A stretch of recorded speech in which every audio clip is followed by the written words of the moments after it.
Hi, my name's Baden Lucas and welcome to this week's buyer tip. Should you try and buy on a high floor or a low floor? I have a preference and you're going to be a little bit surprised about what that might be. So firstly, what are the key differences?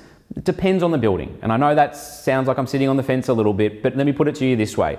If you are facing the water, if the building is facing the water, do you need to be on a high floor to actually ensure that you get a fantastic view? The answer is no. You could be on a lower floor and get fantastic harbour views or views of the boat or a marina like you can in, say, for Newquay, where I'm filming this right now, or over in Yarra's Edge, which is a fantastic location also. So I guess the big thing is where do you need to be? If you're in the middle of the city, I think there's an advantage on being on a higher floor. You're going to have less chance of being built out. You're probably going to have fantastic views. You're going to have a little bit less noise. The noise won't travel up quite as far, and it's a little bit more exclusive being up higher in the building. Of course, there are often price differences. If you've got a 2-bedroom apartment on level 3 or a 2-bedroom apartment on level 30 and they're the same apartment, which is quite common in inner city buildings, especially newer ones, which one's going to be more expensive? It's normally going to be the higher one because that was more expensive to build off the plan, that purchaser paid more, all of those reasons.